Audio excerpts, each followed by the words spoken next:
in the lush highlands of southern Oaxaca, Mexico, where the forests conceal centuries of memory beneath their emerald canopy. A remarkable discovery is quietly rewriting what we thought we knew about ancient Mesoamerica. For generations, the ruins of Guangola were believed to be nothing more than the remnants of a fortress and outpost where Zapotec warriors once held back invading Aztec forces in the 15th century. But recent archaeological breakthroughs reveal a truth far richer and far more profound. Beneath the earth and trees, Guangola was not merely a stronghold, it was a city, expansive and complex, covering nearly 900 acres of land. Through cutting-edge LiDAR technology, light detection and ranging archaeologists have brought to light the remnants of more than 1,100 buildings, 2.5 miles of defensive walls, and a meticulous network of roads and plazas, temples and ball court. What had been dismissed as a military post is now revealed to be a flourishing urban center, with distinct neighborhoods for both elites and commoners and entire society preserved beneath the soil of time. This rediscovery was led by Pedro G. Celis, a postdoctoral researcher at Binghamton University's Department of Anthropology, whose study has since been published in Ancient Mesoamerica. For Celis, the story of Guangola is more than academic, it is deeply personal. He grew up in the nearby community of Teotitlán del Valle, just 20 kilometers from the ancient site.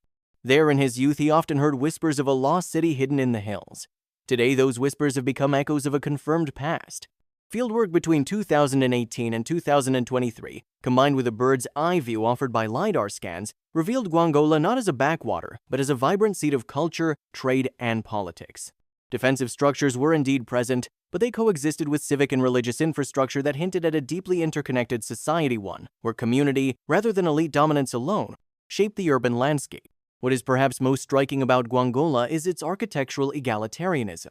In contrast to many Mesoamerican capitals, where elites design and controlled the heart of the city, Guangola's layout suggests collaboration. 16 plazas are distributed across the city, each with their own ceremonial center. Smaller temples and communal spaces far from the city's core indicate that local populations played an active role in organizing their neighborhoods and shaping their shared environment. For archaeologists and historians, this is a revelation. It invites us to rethink the nature of governance and daily life in the late post-classic period of Mesoamerican civilization. Far from being a top-down autocracy, Zapotec society at least here may have functioned through localized decision-making, cultural expression, and community stewardship.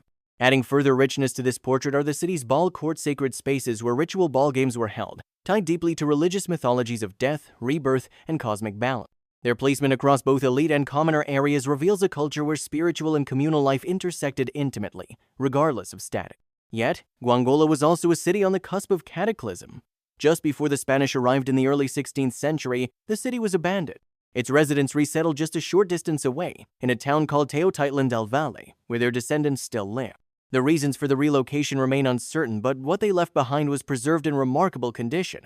Unlike many sites ravaged by war, looting, or erosion, Guangola's jungle burial shielded it like a time capsule. Walking through the site today, one does not see ruins in the traditional sense. One sees doorways, hallways, stone enclosures, not imagined outlines of a city, but the preserved remains of it. You can still trace the rhythm of life here. Still imagine the footsteps of children on packed earth, the sound of drums during ceremony, the solemn hush of prayer beneath a temple roof. With every new excavation, Guangola tells more of its story, and its voice is changing how we understand the Zapotec people not as peripheral players in the grand theater of Mesoamerican history, but as central architects of their region's culture and resistance. This was a society that not only fended off the Aztec Empire, but did so while cultivating a sophisticated, inclusive urban life. For Celis and his team, the work continues. As they map, study, and analyze Guangola's forgotten chambers and streets, they hope to reveal the full depth of a civilization once thought secondary. They believe that Guangola still holds secrets about trade, governance, spiritual life, and human ingenuity in a world before conquest. And perhaps more than anything, it holds a quiet but powerful truth. That history, no matter how deeply buried, has a way of finding its way back to us.